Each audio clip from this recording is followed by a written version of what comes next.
Kapitel 1 Die Geschichte der Sumsemanns.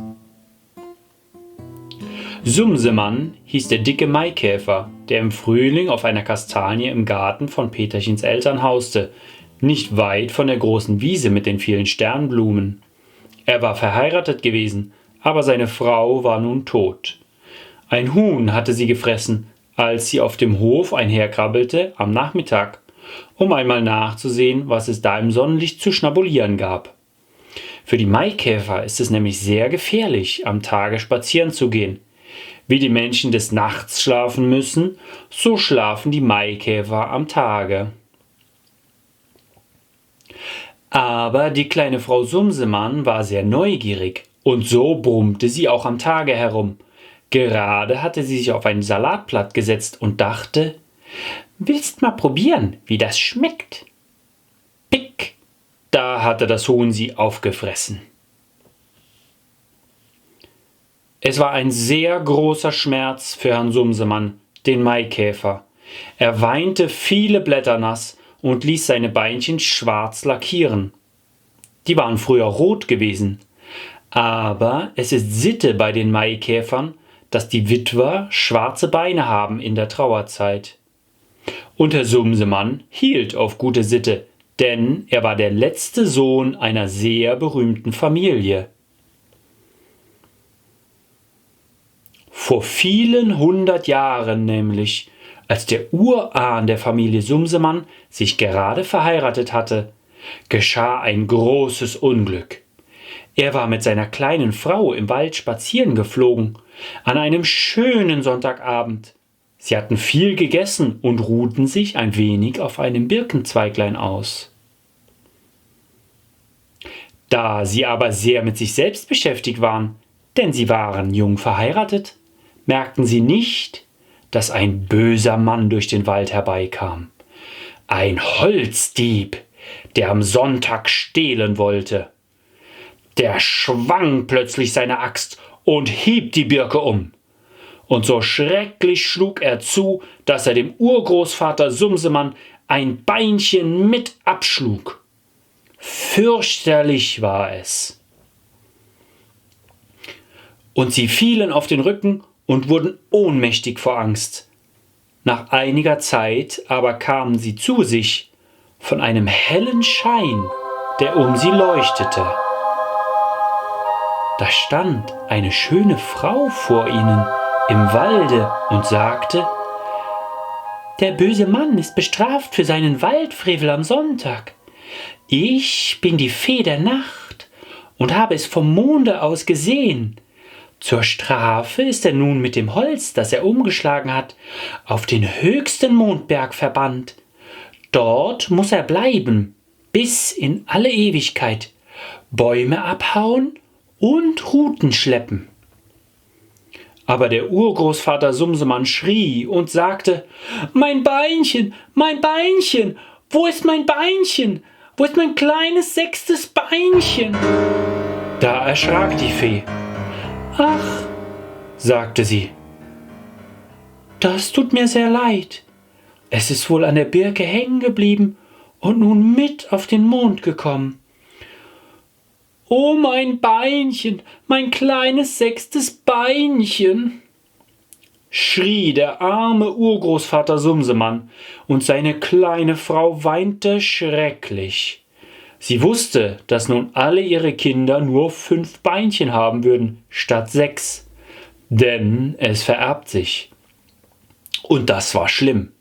Als aber die Fee den großen Jammer sah, hatte sie Mitleid mit den Käfertierchen und sagte: »Ein Mensch ist zwar sehr viel mehr als ein Maikäfer, und deshalb kann ich die Strafe für den bösen Mann nicht aufheben. Aber ich will erlauben, dass gute Menschen, wenn ihr sie findet, euch das Beinchen wiedergewinnen können. Wenn ihr 2 Kinder findet, die niemals ein Tierchen quälten, dann dürft ihr auf den Mond mit ihnen und das Beinchen wiederholen.« Da waren die beiden etwas getröstet und flogen heim und trockneten ihre Tränen. Diese Geschichte hatte sich bald unter allen Käfern herumgesprochen, Alle Mücken, Grillen und Ameisen wussten es. Sogar die Libellen und Schmetterlinge hatten davon gehört. Die Familie der Sumsemanns war berühmt geworden.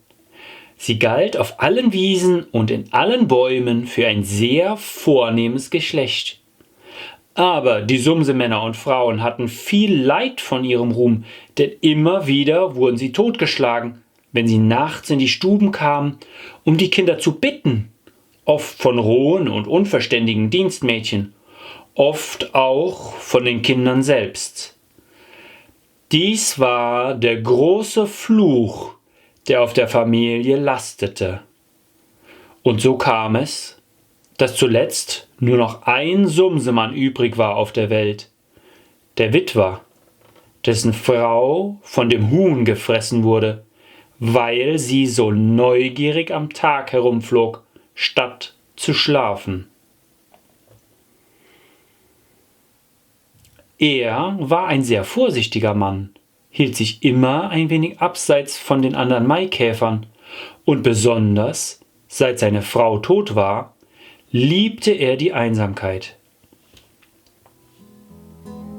Da saß er in der Dämmerung, wenn er sich satt gegessen hatte, auf irgendeinem Zweiglein, geigte sehnsüchtige Liederchen an den Mond und die große Ballade vom 6. Beinchen, das noch immer dort oben war. Manchmal spielte er auch ein lustiges Liedchen. Dazu tanzte er dann auf den großen Kastanienblättern herum. Das sah sehr komisch aus. Die anderen Maikäfer veranstalteten allabendlich ein großes Brummbass- und Paukenkonzert unter dem Baum.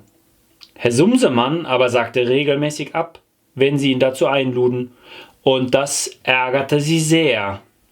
»Er ist hochnäsig«, sagten sie, »seit er nicht mehr den Brummbass, sondern die Geige spielt.« Aber es war nur Neid von ihnen. Sie hatten nämlich alle nur ihre Pauken und dicken Brummbässe. Er aber hatte eine kleine silberne Geige, die funkelte wie das Mondlicht und hatte einen Ton so fein wie die winzigen singenden Mücken, die in der Sonne tanzen. Diese Geige war ein altes Familienerbstück. Einst hatte ein Herr Sumsemann der Grille Zirpedirp, die auf der Sternblumenwiese wohnte, das Leben gerettet, als sie zu hoch auf einen Baum gestiegen war und einen Schwindelanfall bekam. Zum Dank für diese mutige Tat hatte die Grille ihrem Lebensretter die silberne Geige geschenkt. Die erbte seither im Geschlechte der Sumsemanns immer der älteste Sohn und sie wurde hoch in Ehren gehalten. So war nun der letzte Sumsemann auch der letzte Erbe. All dies machte ihn sehr stolz. Man kann es begreifen. Er führte ein bequemes Leben, war dick und vorsichtig und dachte immer daran, dass er sich nicht in Gefahr bringen dürfe. Nur manchmal, wenn der Abend gar so schön war, packte es ihn und er wurde mutig. Dann trank er ein Vergissmeinnicht-Schnäpschen nach dem anderen zur Erinnerung an seine Frau, obwohl sie damit ganz gewiss nicht einverstanden gewesen wäre. Und in sehr angeregter Stimmung summte er in Zickzacklinien durch die Gärten. Er störte die Mücken bei ihrem Abendtanz und die Leuchtkäfer beim Versteckspielen. Er rempelte die Apfelblüten an, dass die kleinen Marienkäferkinderchen herauspurzelten, die da eben einschlafen wollten. Er zerriss der schieläugigen Spinne die Fangnetze und rannte, bums, gegen alle Fenster, weil er nicht mehr genau unterscheiden konnte, ob ein Fenster offen oder geschlossen war. Es tat ihm aber nichts, denn er hatte einen sehr harten Schädel. »Hoppla«, sagte er meistens nur und flog weiter, von gewaltigem Tatendurst getrieben. »Ein Ritter bin ich«, so dachte er, »und der letzte Sumsemann.« Ende Kapitel 1.